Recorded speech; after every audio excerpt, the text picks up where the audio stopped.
va faire cette présentation en deux parties.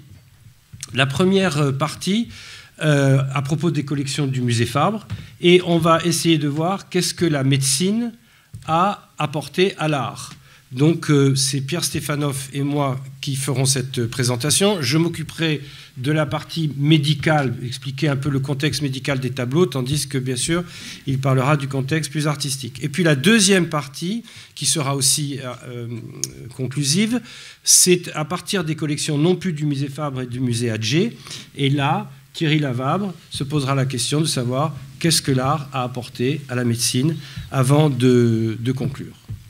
Donc, si vous voulez bien, on va commencer par la première diapositive.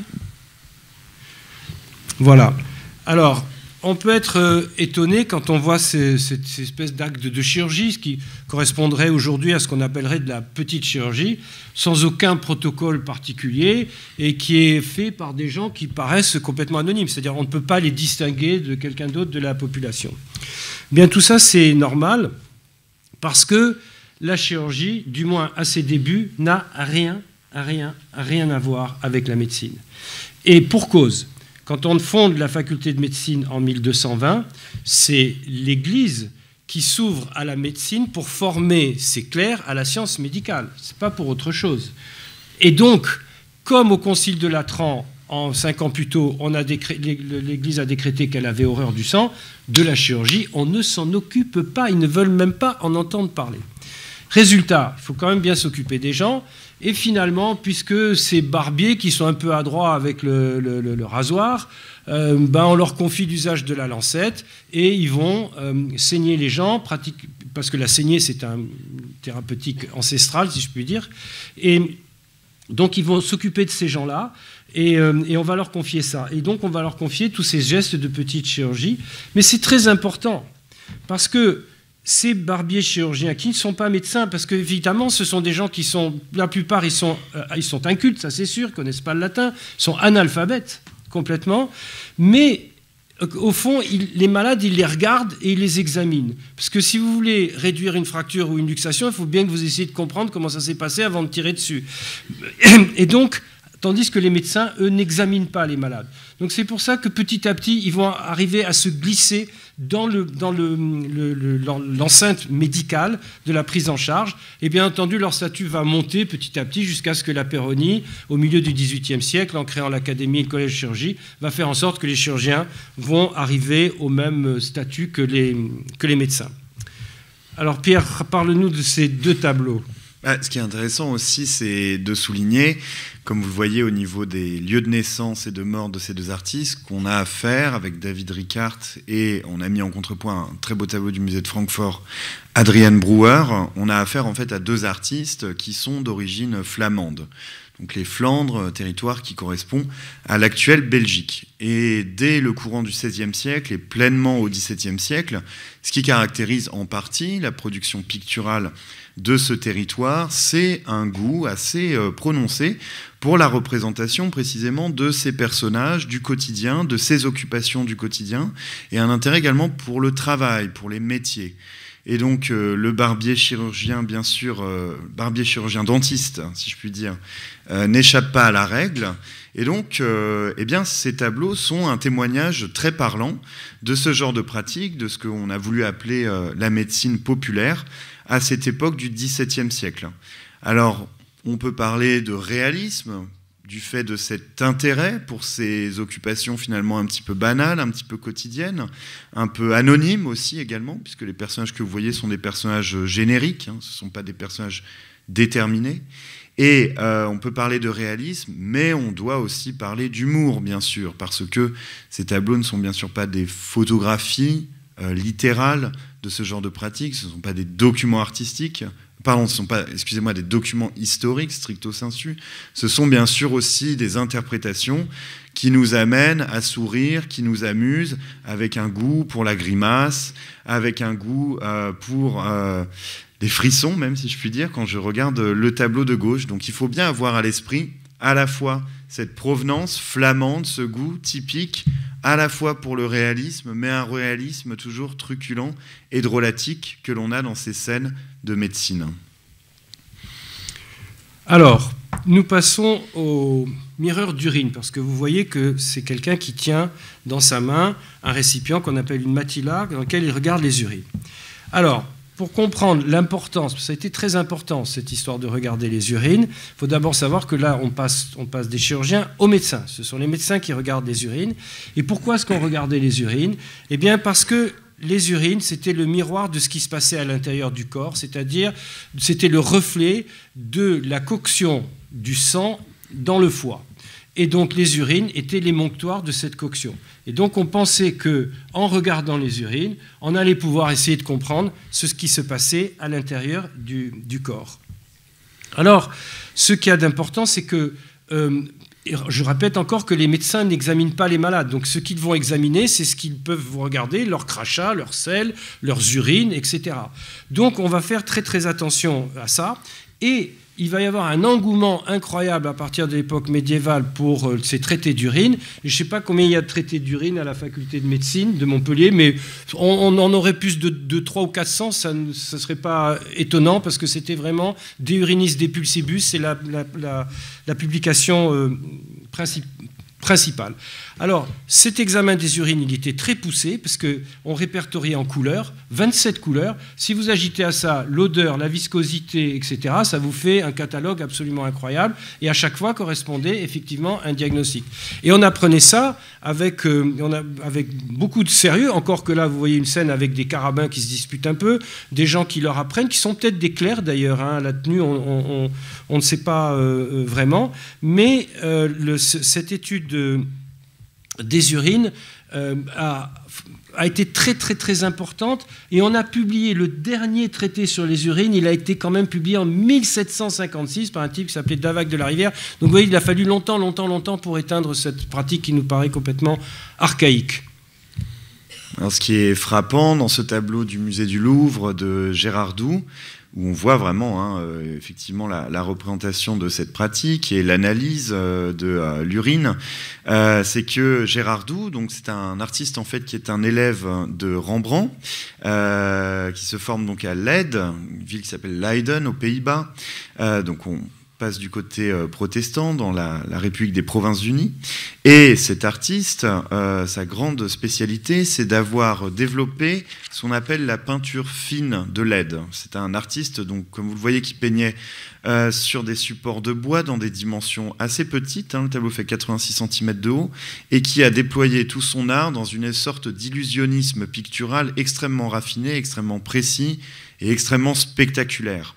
Un des grands points qui caractérise notamment cette peinture, c'est la virtuosité dans la lumière. Et donc, il y a fort à parier que ce goût pour la pénétration de la lumière qui passe au travers de la fenêtre, eh bien, est suscité aussi chez cet artiste le goût pour la lumière qui passe au travers d'un flacon d'urine. Hein. C'est finalement le même principe. C'est un procédé de virtuosité picturale que de montrer cela, et de montrer aussi la scène de médecine comme un véritable théâtre. Hein. Vous voyez notamment la présence de cette magnifique draperie à droite qui suscite un effet de réel, et en même temps un effet de faux, hein, puisqu'on a l'impression de voir la scène se déployer devant nous, mais on a l'impression donc de voir une scène se déployer devant nous, une scène de théâtre, avec ce côté très théâtral dans les poses, dans les gestes, dans le costume même de ce médecin. Vous voyez qu'il est quand même très bien habillé, comme une espèce de prince presque oriental.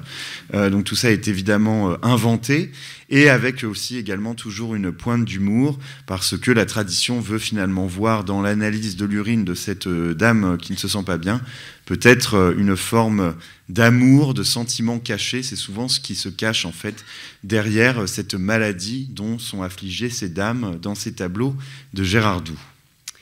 Alors, ceci pour dire que, en fait, les mireurs d'urine, à l'époque plutôt médiévale, peut-être moins au XVIIIe, mais rappelons-nous que les médecins à l'époque médiévale, ils sont aussi chiromanciens, alchimistes. C'est pour ça que vous avez ici une représentation d'un alchimiste. Ils sont aussi, comment dirais-je, Ils sont astronomes, ils s'occupent de tout, ils sont philosophes, ils sont tout ce que vous voudrez. Donc c'est très souvent qu'on a un mélange entre les alchimistes et les mireurs d'urine, lesquels alchimistes cherchaient bien entendu la pierre philosophale et cherchaient à transformer tout ce qu'ils pouvaient en or, ce qu'ils n'arrivaient évidemment jamais à faire.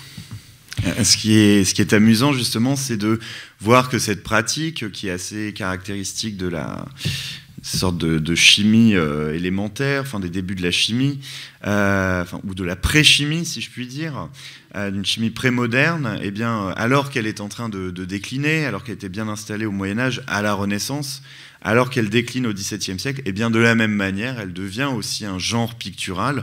On se plaît précisément à représenter ce genre de personnage à mi-chemin entre le savant et le charlatan.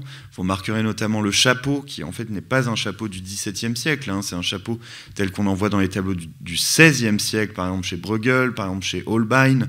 Donc l'image que vous voyez, c'est une image à la fois réaliste dans son thème, mais en même temps profondément inventée, ce qui a plu à l'artiste ici. Le laboratoire de l'alchimiste, c'est bien sûr le prétexte à représenter une magnifique nature morte de fatras, de livres, de grimoires, de pots, de vaisselles accumulés les uns sur les autres, qui sont en fait pour le plaisir des yeux, pour montrer la virtuosité dans la représentation des matières, la manière dont les pots en céramique vont briller, ces alambics en verre également qui brillent, et puis vous voyez presque une sorte de grande tradition de la virtuosité de la peinture nordique qui est convoquée ici à travers cette image. Vous voyez de la bulle qui se trouve en haut de l'image, qui est suspendue à un crochet et qui est en fait une référence séculaire au fameux miroir des époux Arnolfini que l'on retrouve dans le tableau de Van Eyck, dans lequel l'artiste présente le monde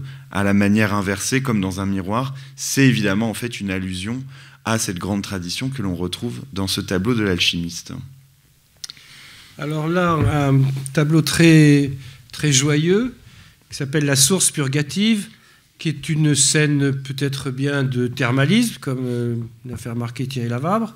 Et ce qu'il faut, c'est rappeler cette prégnance de la purge et de la saignée depuis la nuit des temps. C'est-à-dire que il n'y avait que ça. On commençait par ça, et puis voilà. Alors, pourquoi ? Parce que ça tient à ce qu'on appelle la théorie des humeurs. Cette théorie des humeurs, elle a été pensée par Hippocrate, plus exactement même par son genre, mais elle a surtout été diffusée largement à partir de Galien, et ce pendant, ça a duré extrêmement longtemps. De quoi s'agit-il ? Exactement comme vous avez la théorie des 4 éléments d'Empédocle, la terre, l'air, le feu et l'eau, eh bien vous avez les 4 humeurs qui régissent l'individu, c'est-à-dire le sang, la lymphe, la bile et la trabile ou la bile noire. Ce qui nous a quand même laissé 4 tempéraments qu'on utilise encore aujourd'hui, sanguin, lymphatique, bilieux, atrabilaire. Donc vous voyez, c'est quand même quelque chose qui est très important. Et la santé, c'est l'équilibre des humeurs, et la maladie, c'est le déséquilibre des humeurs. Et on pensait qu'on avait toujours des humeurs en trop, et donc la seule façon qu'il y avait de guérir les gens, quand ils étaient malades, c'était de commencer par les saigner et par les purger. Mais, alors vous allez voir, c'est intéressant parce que une femme, par exemple, qui sortait d'un accouchement difficile, où elle avait perdu 2 litres de sang ou 3 litres de sang, eh ben on l'a saignée quand même, parce que c'est un traitement. Et puis on l'a purgée aussi, la pauvre, elle était complètement déshydratée. Et c'est ainsi que, par exemple, cette purge et cette saignée ont failli tuer Louis XIV au siège des Flandres, mais il s'en est sorti parce qu'il avait 18 ans. Mais âgé de 70 ans, en 1799, George Washington, le pauvre, il a passé l'arme à gauche grâce à la saignée et à la purge. Voilà. Alors, la purge, ça urge, comme on dit, et c'est ce qu'on voit dans ce tableau. Lingelbach, donc c'est un artiste d'origine allemande, mais qui reçoit également une formation aux Pays-Bas avant de se rendre à Rome. Et comme vous le voyez ici, le paysage que vous voyez qui accompagne ces personnages, c'est évidemment pas un paysage nordique, ce n'est pas le plat pays, c'est des montagnes, parce que précisément ce paysage s'inspire de la nature telle qu'on peut la voir en Italie, a fortiori avec la présence de ces ruines antique. Cet artiste, c'est l'occasion pour moi de vous parler très rapidement de ce qu'on appelle les Bandvogels, c'est ce qui veut dire la bande des oiseaux. C'était une confrérie d'artistes originaires des Pays-Bas et des Flandres qui se rendaient à Rome et, dans un phénomène typique de diaspora, eh bien, vivaient solidairement entre eux, s'assistaient, se secouraient mutuellement et puis surtout se réunissaient pour boire à Rome. Donc il y avait tout un ensemble de rituels, notamment le bain bachique, c'est-à-dire le baptême bachique, c'est-à-dire qu'un nouveau reçu était plongé dans un sarcophage antique représentant Bacchus en bas-relief dans lequel il était baptisé avec du vin. Et donc tous ces artistes, évidemment, avaient des mœurs amusantes et drôlatiques et peignaient des tableaux qu'on appelle des bambochades, qui prennent plaisir justement à mélanger à la fois la truculence typiquement nordique avec des thèmes prosaïques, pour ne pas dire grossiers, comme on le voit ici, avec les paysages majestueux, classiques, et la monumentalité grandiose des ruines antiques, avec vraiment cette idée du passage du temps, qu'autant jadis ici, eh bien, il y avait des Romains, ces personnages incroyables, extraordinaires, qui ont bâti ces architectures monumentales, et que désormais, comme des petits oiseaux qui auraient fait leur nid au milieu des ruines, eh bien, on retrouve ces personnages du quotidien, ces personnages contemporains qui utilisent peut-être un sarcophage antique pour boire et pour se purger. Alors on va passer aux guérisons, c'est-à-dire les guérisons divines et la médecine. Donc je vais vous parler simplement, généralement de ça, et puis Pierre nous commentera les différents tableaux que nous avons répertoriés. Pour dire que, au fond, les liens et la médecine, entre les liens de la médecine et de l'Église, sont complètement imbriqués. Je vous ai dit qu'au début, c'est l'Église qui a formé des médecins pour les ouvrir à la cause scientifique. Donc, il n'y a pas d'incompatibilité entre le divin et la science médicale, du moins jusqu'à ce que le pouvoir royal récupère la tutelle de la médecine. Dans la Bible, et dans l'Ancien comme le Nouveau Testament, il y a une tripotée de guérisons qui sont racontées. Mais ce qu'il faut savoir, c'est que bien que la science commence à prendre corps dans la faculté à Montpellier, même au XIIIe siècle, il faut savoir que les premiers ouvrages des médecins de Montpellier, c'est-à-dire par exemple l'Idiome médiciné de Bernard de Gordon ou le Bréviaire pratique d'Arnaud de Villeneuve, sont mis sous la protection divine. Confidens de Domino Scientiarum, ça veut dire confiant dans le maître des sciences, dit Gordon, je discute dans le livre des choses utiles au profit des humbles. Et puis évidemment, lorsque le pouvoir royal va récupérer la tutelle, on ne pourra publier qu'après autorisation du roi. Se rappeler aussi que les établissements religieux accueillent les malades depuis le Moyen-Âge et même d'avant. Et la naissance de nos hôpitaux, elle vient bien de ça, parce que c'est du soin qu'il faut apporter au pied du pèlerin et aux pèlerins aussi en général qui s'arrêtent d'étape en étape que sont nés nos premiers hospices. L'histoire de nos hôpitaux, elle est quand même fondée avec ça. Rappelons-nous aussi que jusque dans les années 70, il y a des religieuses dans les établissements publics ou privés. Alors, comme il y a un tableau sur la folie, parce qu'on en voit beaucoup, je veux juste signaler une mention particulière pour l'ordre de Saint-Jean de Dieu, qui s'était un peu spécialisé dans la médecine, enfin, entre guillemets, les établissements psychiatriques, et pas des moindres, puisqu'il gérait Charenton, Senlis, la Salpêtrière, où les aliénés étaient enfermés et placés sous leur protection et leurs soins. Et que les psychiatres, les médecins généralistes, entre guillemets, oui, mais les psychiatres, ils sont rentrés très tardivement, en 1860 seulement, et Pinel, Esquirol, Blanche, etc., n'étaient pas très contents que l'on puisse enfermer les malades comme ça, et il y a toujours eu, les psychiatres pensaient qu'ils faisaient de la science, et que donc l'Église était que c'était une forme de charlatanisme, mais en fait, finalement, ils étaient bien contents qu'on puisse s'occuper de ces malades. Alors, la guérison, elle est toujours, c'est toujours le divin guérisseur, il est toujours présent pour l'épilepsie, pour la folie, c'est pour ça que je viens de vous parler de ça, et puis quand ce qu'on dit le médecin non curator mana humana, c'est-à-dire quand le médecin ne s'occupe plus de la souffrance humaine. Et vous verrez, on parlera de ce magnifique tableau de Philippe de Champaigne qui est très très éloquent à ce sujet. Vas-y. Alors ici, en l'occurrence, donc c'est un tableau de notre compatriote Sébastien Bourdon, donc très grand peintre du mouvement classique français, qui a essaimé son art aussi bien à Rome, à Paris qu'à Stockholm. À Paris, il fait notamment partie des fondateurs de l'Académie royale de peinture et de sculpture en 1648. Et parmi les nombreux genres qu'il a pratiqués, c'est notamment un très grand peintre de scènes religieuses. Alors ici, on a l'illustration donc d'un épisode que l'on retrouve dans l'Évangile selon saint Marc et dans l'Évangile selon saint Luc, où l'on nous raconte que près de Capharnaüm, le Christ donc se retrouve à guérir un personnage qui est possédé, un démoniaque, qui est possédé par un démon. Et puis il y a cette phrase que l'on connaît, notamment au cours de laquelle le Christ, en bon exorciste, en fait, puisque c'est ça que l'on voit dans ce tableau, en bon exorciste, demande au démon qui possède ce personnage malheureux, lui demande son nom, et c'est à ce moment-là que le personnage lui répond, donc, mon nom est Légion, car nous sommes nombreux. Et par la suite, et on le voit dans le tableau, le Christ ordonne au démon de quitter ce malheureux et d'aller dans des pourceaux. Et vous les voyez à gauche de l'image, ces pourceaux qui se précipitent dans le lac de Tibériade.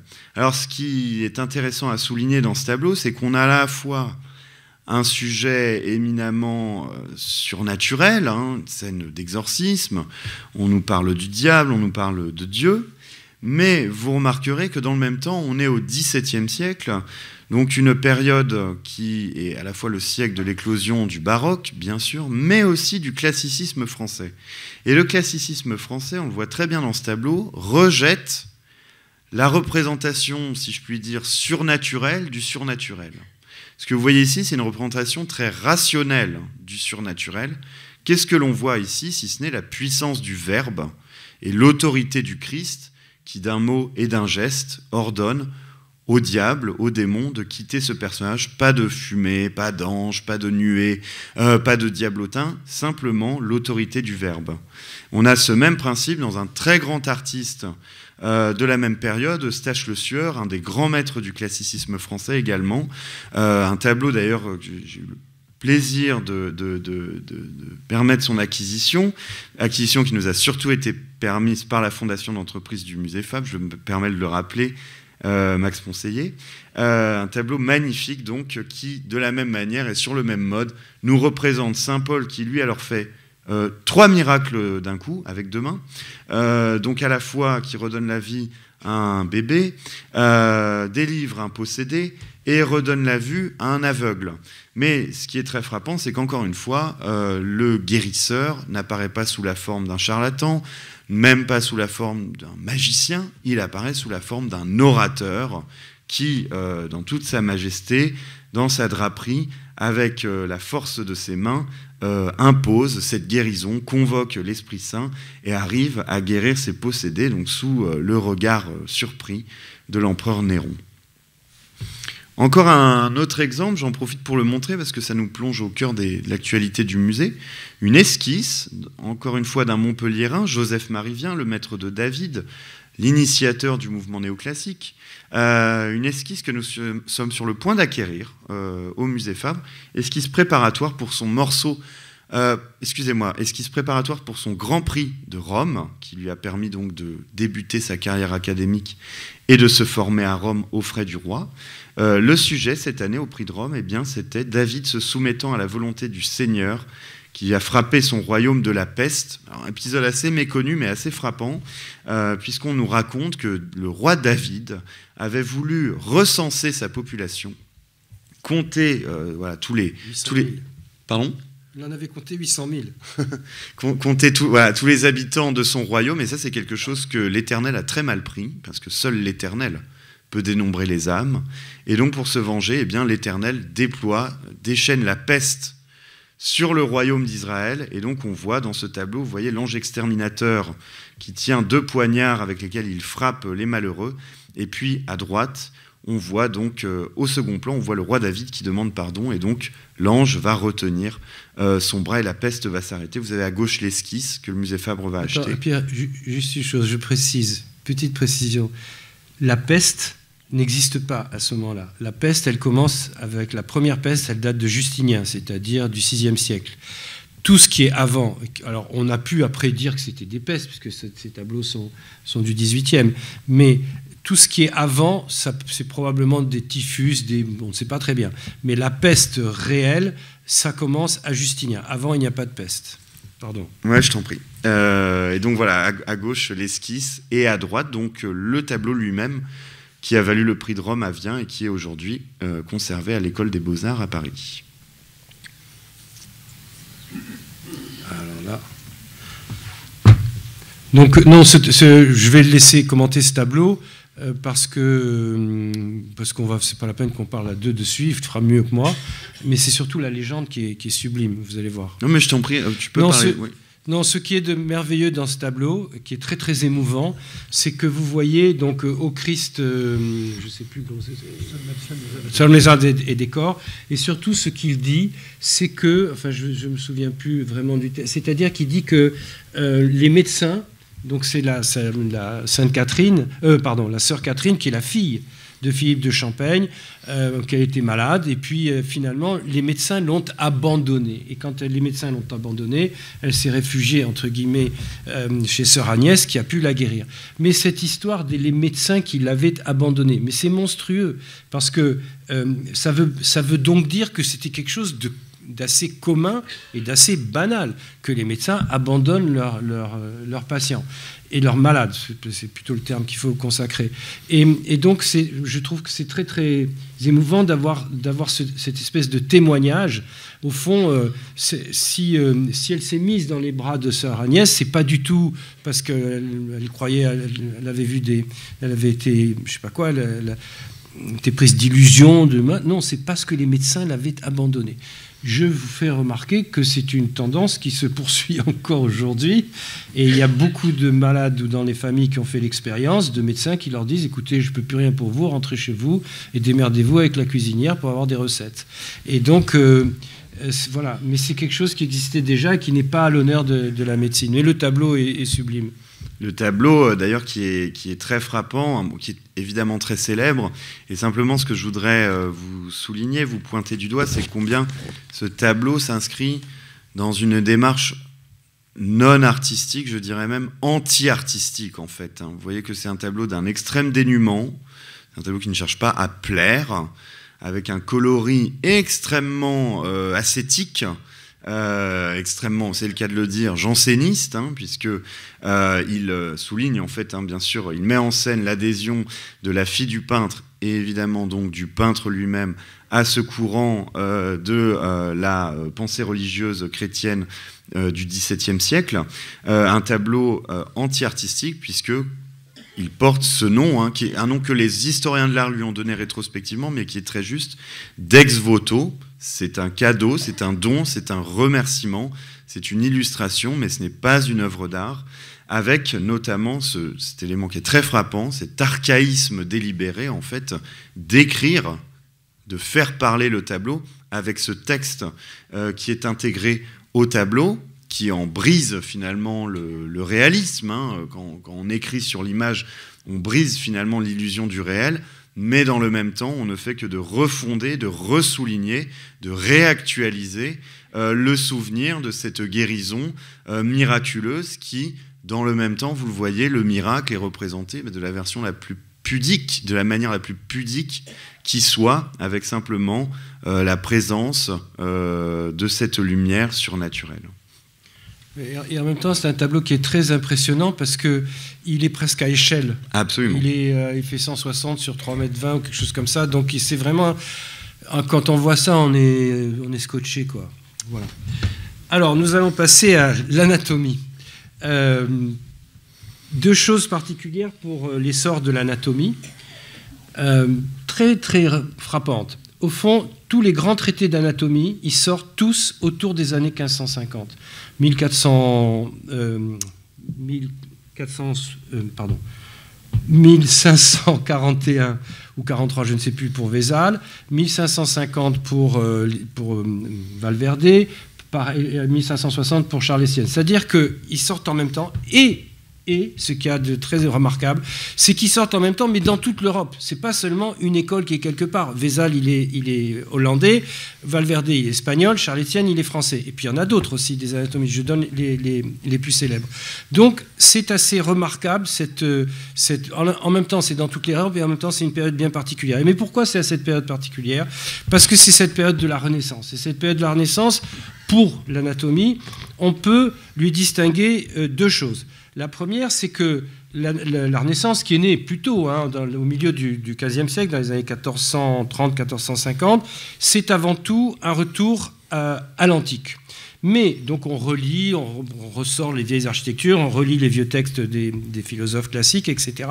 Mais c'est en même temps un moment où on va s'émanciper du carcan, entre guillemets, religieux. Non pas qu'on ne croit plus, c'est pas du tout ça. C'est qu'on se met à se tourner vers autre chose.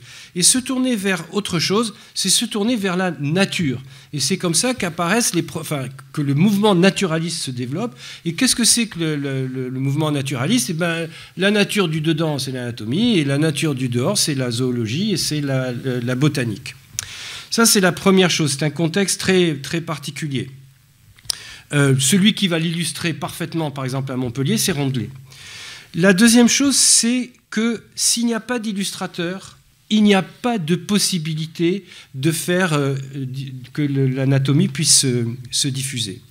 Et il y a une chose qui est très particulière à cette période de la Renaissance, c'est qu'on va théoriser la perspective de façon rationnelle et géométrique. Donc le premier traité de perspective, il est publié en 1431 par un artiste qui s'appelle Alberti, et qui va donc théoriser l'usage de la perspective. Et cet usage de la perspective, elle va pouvoir mettre en scène, comme ici par exemple ce squelette pensant qui est dans une espèce de nature, on va pouvoir, s'il n'y avait pas ces trois dimensions, les tableaux seraient fades, tandis que là, ils prennent comment dirais-je, tout d'un coup, une expression qui est presque naturelle, ils sont presque vivants, au fond, et donc les anatomistes sont allés chercher des illustrateurs.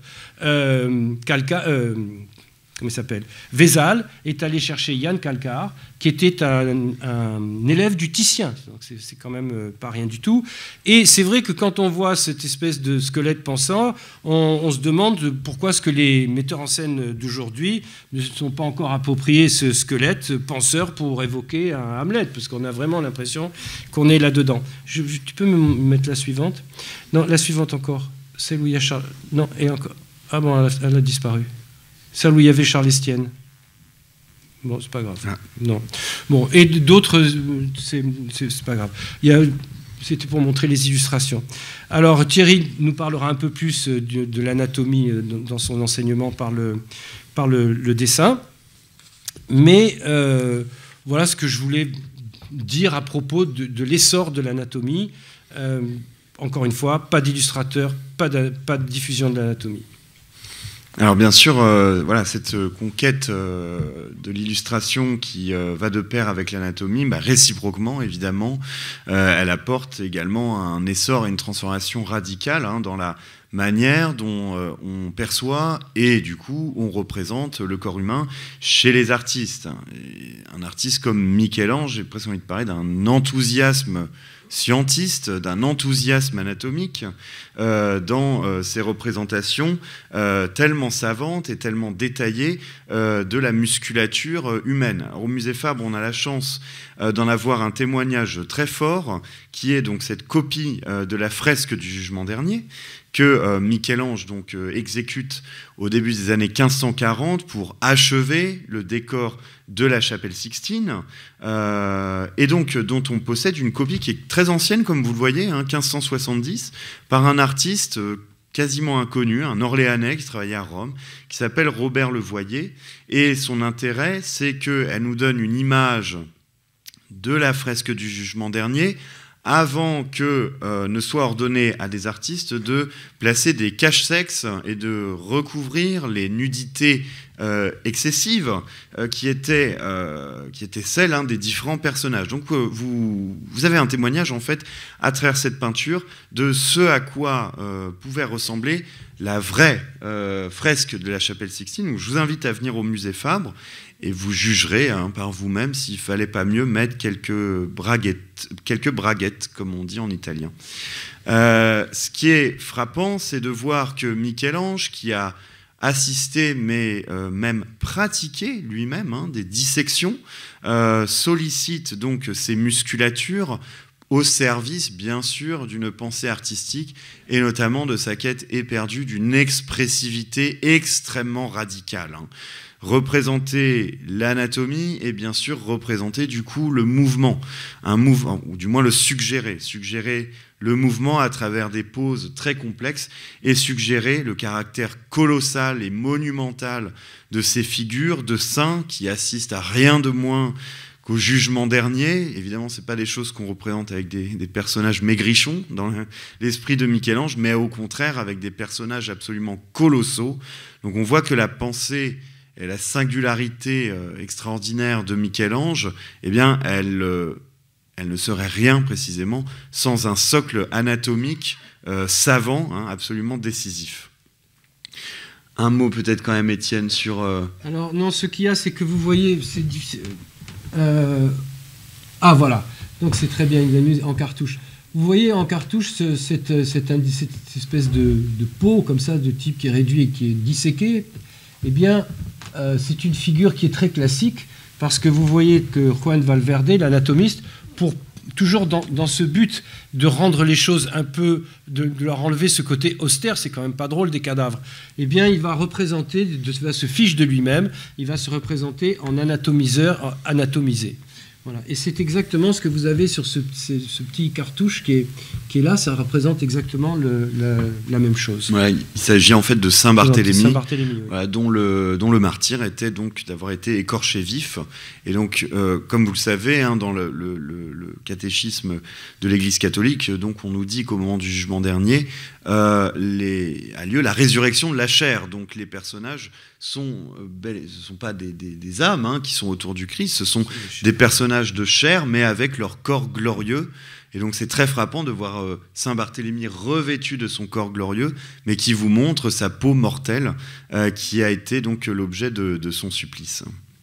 Alors, évidemment, par la suite, dans une logique que j'ai vraiment envie de qualifier de scientiste, eh bien, on va voir cet enthousiasme scientifique se développer au XVIe, XVIIe, XVIIIe siècle, et on va avoir de manière tout à fait, comment dirais-je, organisée, la rencontre entre l'art et l'anatomie, qui fait partie en fait du cursus académique tel qu'il se développe, tel qu'il s'organise dans les écoles gratuites de dessin et bien sûr dans les académies royales, dans toutes les capitales des différents royaumes d'Europe.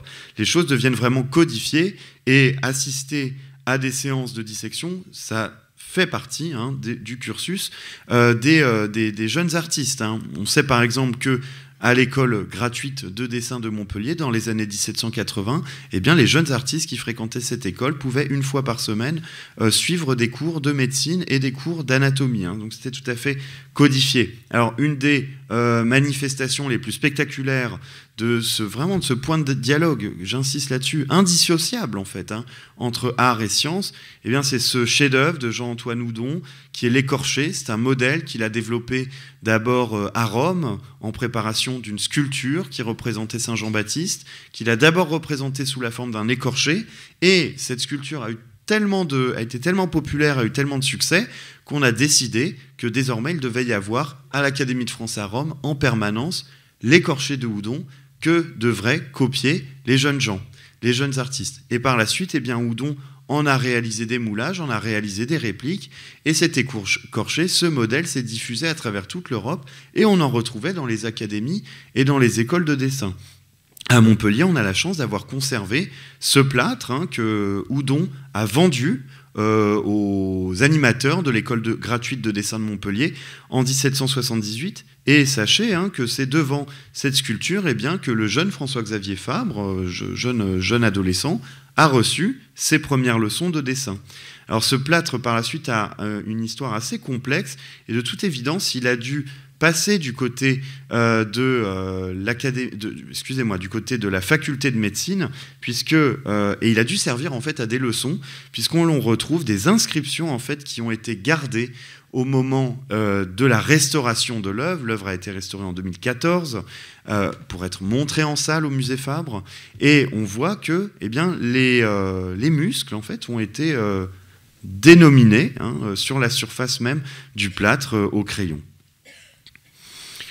Alors, cette pratique de l'anatomie, ensuite, elle était évaluée, bien sûr, chez ces jeunes artistes, chez ces jeunes aspirants, et Fabre lui-même nous en a laissé de très beaux témoignages dans notre musée, à travers donc ces dessins, ces peintures qui sont des exercices, en fait, que le jeune homme devait réaliser pendant son séjour à l'Académie de France à Rome. Donc, en fait, si vous voulez, chaque année, les pensionnaires du roi devaient réaliser un tableau dans lequel ils donnaient l'exemple, la manifestation de leur maîtrise parfaite de l'académie. Donc c'est vraiment des exercices, et de l'anatomie, excusez-moi.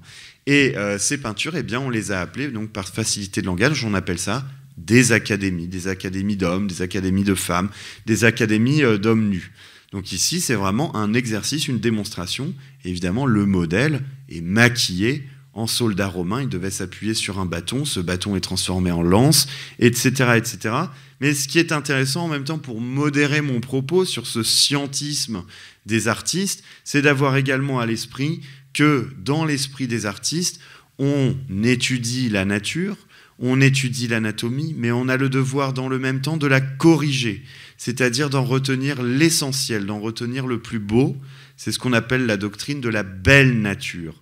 Et ça, c'est ce que les artistes parvenaient à atteindre, à la fois en observant le réel, mais dans le même temps en s'imprégnant des grands chefs-d'œuvre des grands maîtres, à la fois de l'antique et également des chefs-d'œuvre de l'art moderne, de Léonard, de Raphaël, de Michel-Ange. Alors voici un exemple très parlant où vous voyez que ce n'est pas seulement des leçons d'anatomie et de dissection qui ont permis à Fabre de peindre son tableau, c'est également le modèle d'une des sculptures antiques les plus célèbres, le torse du Belvédère, que l'on peut voir encore aujourd'hui au musée du Vatican, qui, comme vous le voyez, a été une source d'inspiration littérale. Pour résumer cette idée, j'ai vraiment envie de reprendre cette phrase très belle de Diderot, de l'époque des Lumières, qui nous dit, au sujet des artistes, que l'antique apprend à regarder la nature.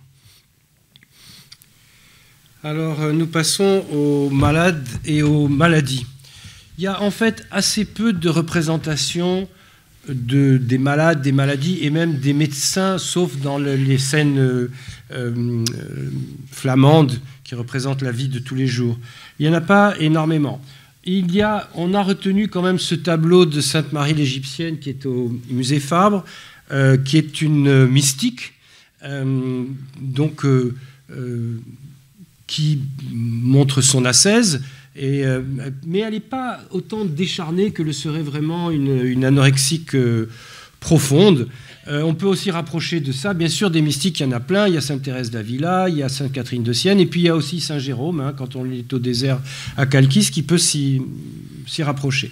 Alors ces mystiques, bien sûr, qu'est-ce qu'elles font? Elles abandonnent la nourriture terrestre pour se cantonner dans le jeûne et à n'avoir accès qu'aux seules nourritures spirituelles.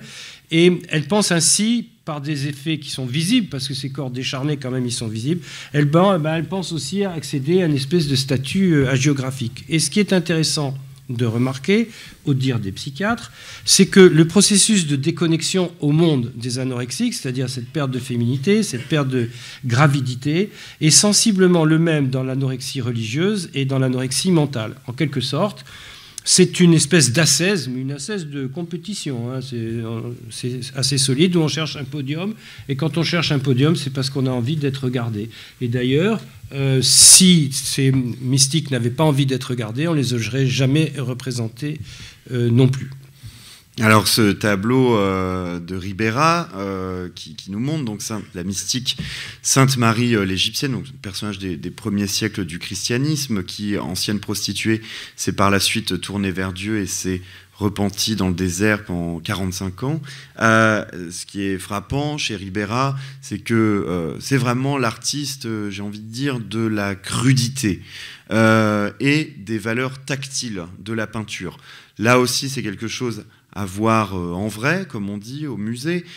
C'est un artiste donc voilà, d'origine espagnole, comme son nom l'indique bien, qui a mené l'essentiel de sa carrière à Naples et qui, dans le sillage de Caravage, donc, a représenté des personnages de saints, des personnages de mystiques, en insistant notamment dans sa manière d'user de la peinture sur les rides, sur les plis,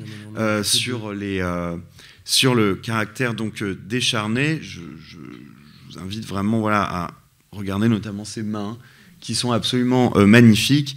Et ce que je trouve vraiment le plus beau, c'est cette aisselle sublime pleine de petites rides que l'on voit vraiment gravée presque dans la peinture elle-même.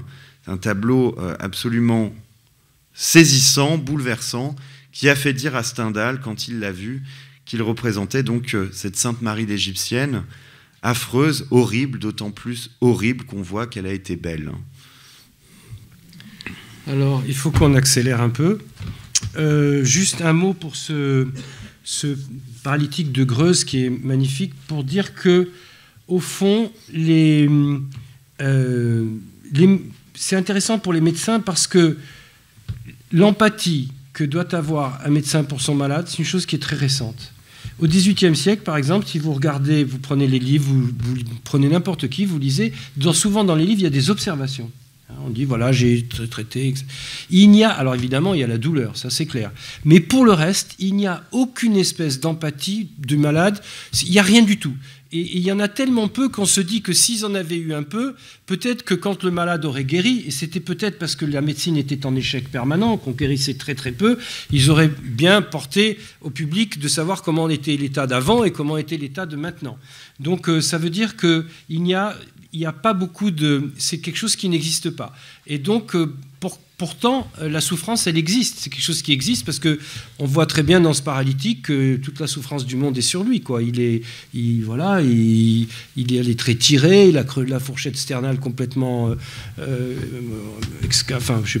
déprimée, parce qu'il est maigre, parce qu'il doit avoir du mal à respirer, et surtout le regard, quoi. Le regard, il n'y a pas besoin d'être médecin pour comprendre ce qu'est que la souffrance de quelqu'un. Voilà. Et d'ailleurs, pour aller dans ton sens, Étienne, ce qui est frappant, donc le tableau du musée Fabre est une étude préparatoire assez monumentale. La tête est grandeur nature. Elle est même plus que nature, donc c'est un tableau très frappant.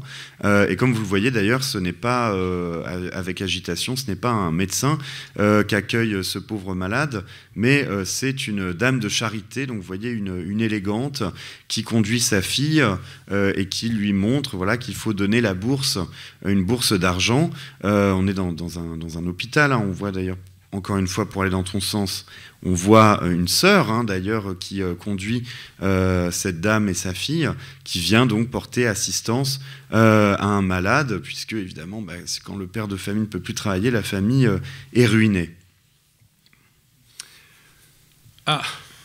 Alors voilà, donc effectivement, un tableau qu'on a voulu intégrer, puisque même son titre nous y invitait, Fragment anatomique, simplement pour vous dire que ce curieux tableau de Géricault, c'est un tableau que Géricault n'a jamais montré à personne, déjà pour le situer, puisque ce tableau, il fait son apparition dans l'inventaire après décès de l'artiste. C'est un tableau qui était dans l'atelier et que l'artiste avait gardé pour lui.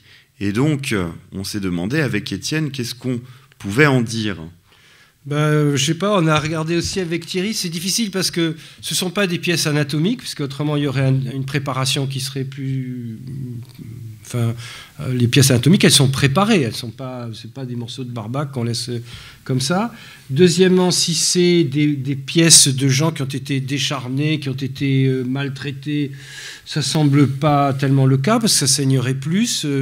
Moi, je sais pas vraiment ce à quoi ça correspond. Est-ce que c'est purement fictif? Est-ce que c'est purement imaginaire? On a dit que c'était fait pour le radeau de la Méduse, mais on ne voit pas de ça sur le radeau de la Méduse, je ne sais pas. Alors ce qui est intéressant, hein, comme vous le voyez aussi, c'est que cette espèce de bouquet de viande humaine composé par l'artiste a été étudié selon différents points de vue. Dans les deux tableaux que vous voyez ici, ce sont 2 points de vue sur cette même cette charmante composition bouchère.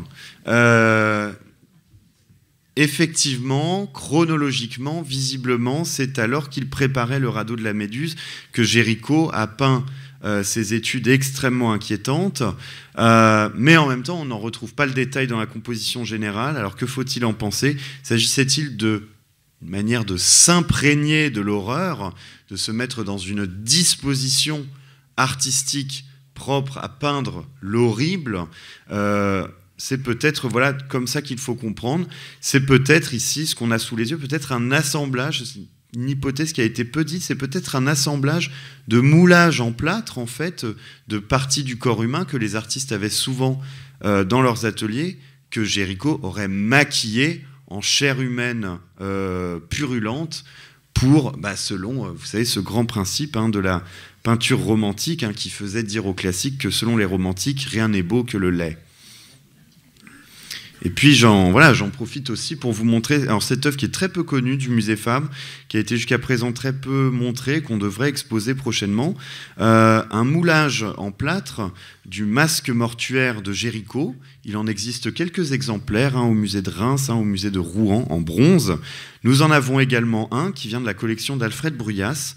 Lorsque Géricault meurt, en fait il meurt donc très jeune, il meurt très jeune, et à la suite donc à la fois d'un accident de cheval, Géricault était passionné d'équitation et tombait régulièrement de cheval, et là il a eu une chute particulièrement malheureuse, mais dans le même temps il était rongé par des maladies sexuelles, donc voilà, il aimait trop faire l'amour et faire du cheval, donc vraiment un romantique, n'est-ce pas? Et donc son agonie a été particulièrement abominable, puisque son corps s'est complètement transformé, et on a voulu voir dans son cadavre même l'image d'une tête de cheval, en fait, précisément, comme s'il était revenu à son essence première. Et les artistes se plaisaient d'avoir dans leurs ateliers, les artistes romantiques, cette image d'une sorte de nouveau Christ, de nouveau sacrifié, non pas cette fois-ci pour le salut de l'humanité, mais pour la grandeur de l'art et pour la peinture, une sorte de martyr des temps modernes. Alors on va avancer. Pour le choléra, juste une chose, le choléra en France arrive en 1832, donc ça c'est un tableau qui est... Et puis après ça ne s'est jamais arrêté. Je commente pas, je vous dis simplement que la plus belle description du choléra, c'est pas un médecin qui l'a faite, c'est un écrivain, c'est Giono.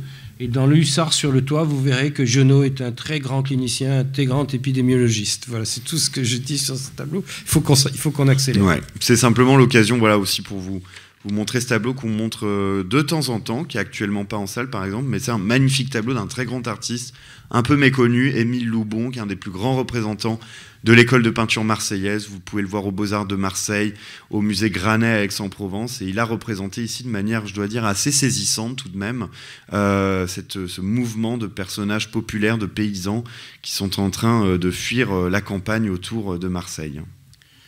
Et voilà, pour finir, le tableau d'Alphonse Leroy, qui était un gynécologue, 1742-1816, et qui aurait pu être plus connu parce qu'il était contemporain de Baudeloc, qui a laissé son nom à une maternité parisienne, tandis que Leroy avait un caractère de cochon, et donc il s'est un peu disputé avec tout le monde.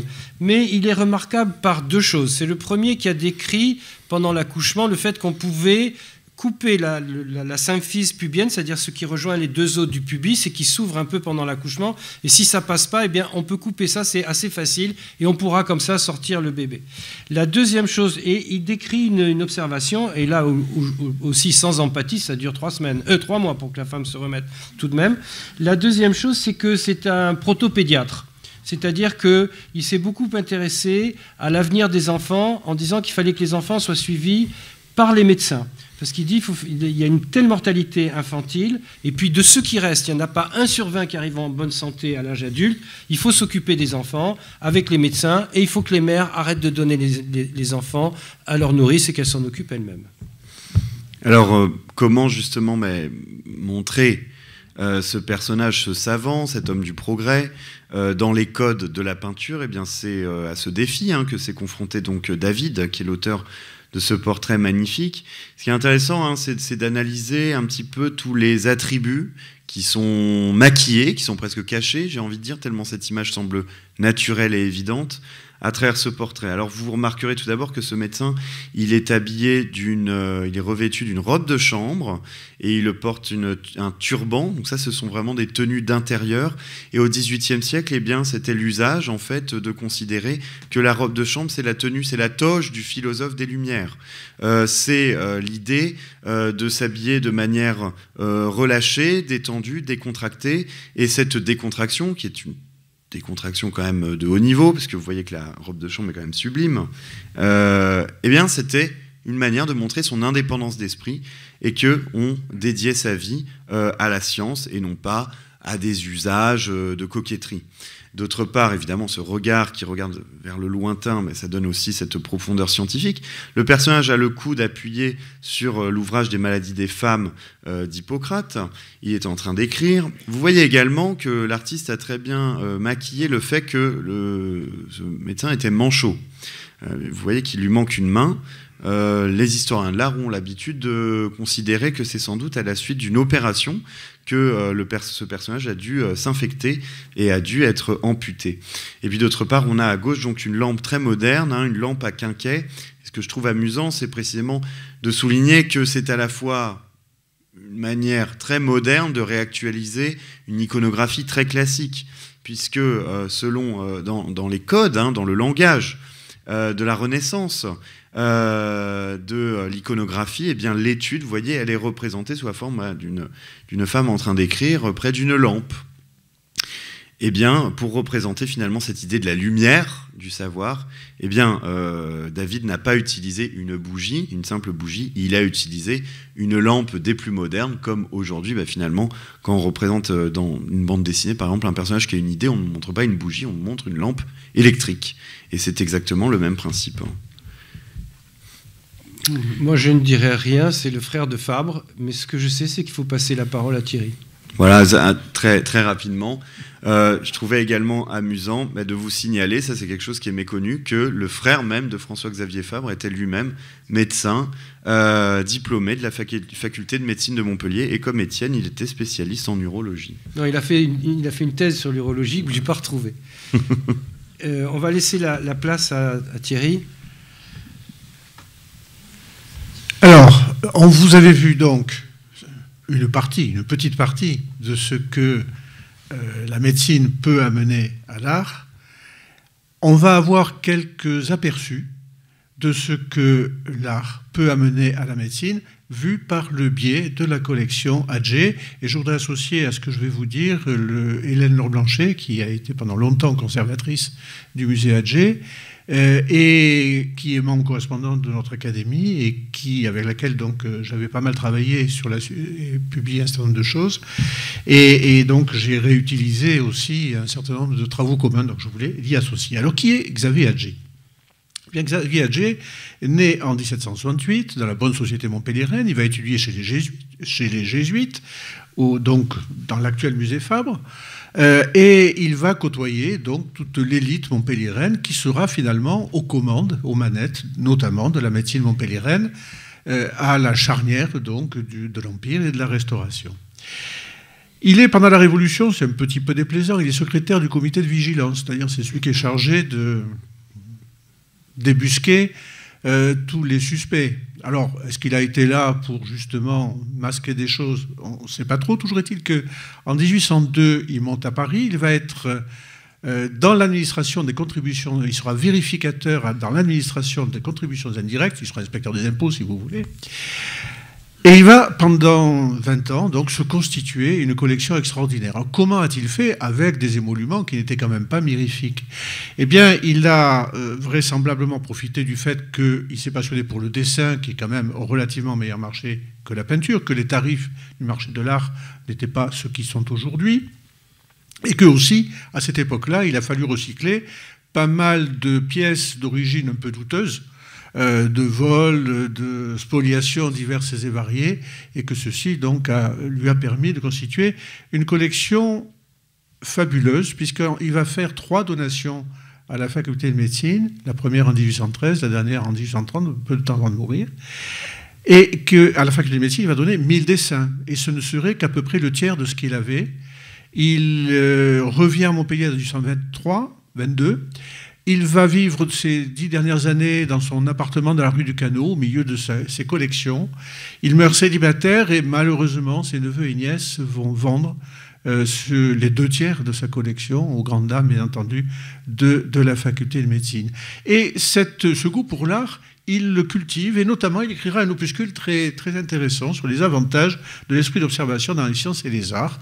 Et notamment, il va essayer de dénoncer un certain nombre de lois physiologiques, et par exemple celle-ci, qui dit que la longueur du nez est corrélée à la longévité. Alors quand je lis Xavier Adger, que je me regarde dans la glace, je me dis que j'ai peut-être de la chance, et il va mettre 20 pages à démontrer que, et vous avez la fin de cette liste, eh bien, le cardinal de Bellois, le premier cardinal archevêque de Paris, juste après donc le Concordat, meurt à 98 ans en 1808.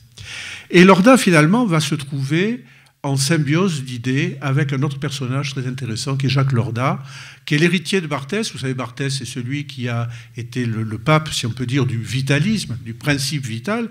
Et Lorda va poursuivre cette idée en disant mais finalement, l'homme est l'association d'un agrégat matériel, d'un principe vital et d'une âme pensante. Et c'est l'alliance des trois qu'il faut voir. Alors Lorda, vous le voyez, il a vécu 97 ans. Vous avez au milieu un très beau médaillon de David d'Angers qui le représente. Et puis vous voyez que, petit clin d'œil, peut-être qu'il vérifie ce que Xavier Adger disait, puisqu'il a un nez qui est bien proportionné, dirons-nous. Et puis vous le voyez donc dans tous ses états, dans tous ses âges, il a adoré se faire portraiturer tout au long de sa vie. Et ce qui nous intéresse aujourd'hui, c'est qu'il a écrit cet essai sur l'iconologie médicale ou sur les rapports d'utilité qui existent entre l'art du dessin et l'étude de la médecine. En effet, dans cet ouvrage, qui comporte 4 parties, ces 4 parties sont tout à fait logiques. Le dessin est utile pour former l'attention de l'étudiant. Deuxièmement, pour apprendre le corps. Troisièmement, pour apprendre ce qu'il appelle la biographie, c'est-à-dire la physiologie, c'est-à-dire le principe vital, si vous voulez. Et puis, 4e partie, pour apprendre les maladies. Et on en redira un mot dans un instant. Alors, comme Adger, Lorda dit, le dessin, c'est quelque chose, c'est un outil pédagogique qui est absolument essentiel, parce que c'est un peu une forme janséniste de l'art. Et on le voit très bien sur ce dessin, c'est le trait de plume qui évoque toute une infinité de réflexions, de positions, etc. Vous le voyez aussi dans ce Pirulo del Vaga, qui représente David, vainqueur de Goliath. Il y a quelques traits de plume et qui évoquent, qui créent tout un monde. Mais aussi, le dessin permet à l'étudiant de se plonger dans le macrocosme, de voir, d'observer, de réfléchir. Vous avez ici une tempête de Pierre Puget, ou par exemple de Fragonard, la première cascatelle de Tivoli, et qui évidemment est de toute grâce et de finesse. Alors le corps, eh bien à tout seigneur, tout honneur, vous avez bien sûr aussi quelque chose qui doit vous rappeler ce que vous venez de voir il y a quelques instants, une académie d'homéopathie de Fabre, et en regard de Bestieux, un dos et une nuque, et il est marqué d'après le cadavre, pour bien montrer qu'on est sur une symbiose, une proximité extrêmement raffinée. Et il y a quelques académies de grande valeur, par exemple Jean de Troyes avec un homme assis de face, avec une représentation de Bacchus. Mais on n'a pas le temps de tout détailler. Ce magnifique portrait, cette magnifique académie de dos de Natoire, qui a fait d'ailleurs la couverture de la revue Académos en 2015. Il y a peu de femmes, et pourtant, vous avez de Bouchardon ici, une femme allongée qui s'appuie sur une urne. Et puis, vous avez aussi une tradition de dessiner d'abord des corps avant de penser à un tableau complet. Vous avez ici, donc, de Vincent Zeuxis choisissant un modèle parmi les filles de Crotone. Alors, on peut penser qu'à l'original, ça ne se passait pas dans cette tenue-là, sinon ça aurait pu amener quelques incidents. Alors, on a vu le corps, la biographie, la physiologie. Eh bien, le corps lui-même, il peut être un corps en mouvement, avec cet homme assis, bras levés. Et puis, de Pierre Puget, donc marseillais, et puis Milan de Crotone, dévoré par un lion. Vous savez, ce Milan de Crotone qui a la main bloquée dans un tronc d'arbre, et ce lion qui vient le déchirer. Et mon collègue Gérald Schank, anesthésiste réanimateur, quand il s'agit de traiter de la douleur, montre à ses étudiants la tête de Milan pour dire, ben voilà, vous avez un peu l'incarnation, la séméologie de ce que peut être la douleur. Mais le mouvement, vous avez de Rubens cette Suzanne Aubin, vous avez ces études pour David tuant Goliath, qui est vraiment, finalement, la science et la démonstration du mouvement. Mais aussi les états de la vie, et par exemple, cette tête de Saint-Benoît mourant. Oui, parce que les étudiants en médecine ont aussi besoin de voir ce que donne la mort, et c'est quelquefois un contact qui leur est difficile. Mais aussi la vie animale. Vous avez Doudry, et toute une collection de dessins de Doudry magnifiques, avec ses combats de lions et de sangliers. Vous avez des combats de canards sur cet étang boisé. Eh bien, évidemment, ce sont des dessins qui sont d'une grande réputation, d'une finesse tout à fait remarquable. Et de Rillinger aussi, assez magnifique, hein, ces oiseaux de jour et ces oiseaux de nuit, qui vraiment sont extrêmement parlants, y compris en termes de physiologie animale. Et puis, la vie de l'homme, le fameux postillon de Fragonard. Vous avez les différents âges, les différents sexes. Vous avez ce magnifique tableau, ce magnifique dessin de jeunes femmes au turban par Madame Vigée-Lebrun. Mais vous avez aussi cette tête de femme très mystérieuse. Vous avez les âges de la vie avec ces têtes de vieillards. Évidemment, je passe parce qu'on a un temps qui, évidemment, s'écoule. Et puis la quatrième partie de ce tableau, de cet ouvrage, c'est à la recherche des causes cachées. Et c'est ça que les vitalistes aimaient beaucoup, c'est-à-dire se dire, derrière le théâtre, il se passe des choses. Et il se passe des choses, ces causes cachées, là, il y a un parallèle entre la médecine et le dessin et l'art en général. Pourquoi ? Parce que pour Lorda, la maladie, c'est une perturbation du principe vital. Mais pour l'artiste, il faut qu'il incarne finalement dans le signe, dans ce qu'il dessine finalement, tout un monde intellectuel. Et il y a un parallèle entre cette initiation au monde intellectuel que provoque l'artiste et ce que l'enseignant de médecine veut faire passer dans la tête de ses étudiants. Alors, on n'a pas trop le temps de le discuter, mais il fait de grandes considérations sur le fait que la façon d'agir de l'artiste est comme les écoles de physiologie. Alors, il dit, par exemple, Michel-Ange, il est très mécaniste, il ressemble beaucoup aux physiologistes d'aujourd'hui de Paris. Alors que Raphaël, c'est tout l'inverse. Pourtant, quand on voit la Pietà, il y a quand même du sentiment derrière, me semble-t-il. Mais bon. Et finalement, puisqu'on ne peut pas entrer dans tous les méandres de la pensée de Lorda, qui quelquefois est assez prolixe, eh bien, à travers quelques dessins, on peut voir des âmes. Et Lorda ne manque jamais de dire, eh bien, couvrez d'un masque ne serait-ce que les yeux et le nez du plus proche de vos amis, vous ne le reconnaîtrez plus. Et évidemment, le regard est une fenêtre sur l'âme. Vous avez, par exemple, cette tête de moine à grande barbe, cette étude pour la tête de Saint-François, d'Andrea del Sarto. Vous avez cette tête de religieux, hein, extrêmement méditative, que vous avez du dominicain, ici. Pardon, on se retrouve avec le postillon, excusez-moi. On a même la caricature avec le peintre Vincent bonnet de nuit, hein, par Berthélémy. Et puis, toute la série des caricatures de Tiepolo qui était célèbre pour ses multiples caricatures. Vincent, qui caricature aussi certaines de ses collègues. Et puis, des scènes qui font aussi réflexion dans les âges de la vie, dans la physiologie de la vie, avec ce vieillard un peu sénile qui s'endort, le feu qui prend la cheminée, et puis la jeune fille qui, évidemment, est très préoccupée par d'autres choses. Le vieillard endormi. Et puis, la révérence, hein, donc encore quelque chose de caricatural. Et puis, des scènes qui sont profondes. Vous avez par exemple ici le baptême du Christ par Sébastien Bourdon, avec cette tête du Christ qui se détourne et qui est, je trouve, d'une grande profondeur, d'une grande humilité. Et puis, cette magnifique étude pour un Christ en croix de Simon Vouet, quand vous regardez la tête du Christ, qui est absolument extraordinaire, hein, c'est un jeune adolescent, imberbe, hein, enfin un jeune adolescent, du moins un homme très jeune, imberbe, et qui est, je trouve, d'une très très grande profondeur. Alors, vous allez me dire, tout ceci, c'est bel et bon. Déjà, du temps de Lorda, ça paraissait daté au siècle de Claude Bernard et de Magendie. Est-ce que ça a du sens ? Eh bien, lorsque j'ai montré l'iconologie à Philippe Courtet, mon collègue de psychiatrie, il a dit « J'amène mes étudiants au musée Atget, j'amène mes internes au musée Atget, ils les collent pendant chacun 10 minutes devant un tableau et on fait après un, entre guillemets, débriefing. » Et les résultats, il nous a présenté à la Société d'histoire de la médecine, c'est assez spectaculaire. Et finalement, on peut se dire que, vous savez, la grande mode aujourd'hui, en pédagogie, c'est l'apprentissage par simulation.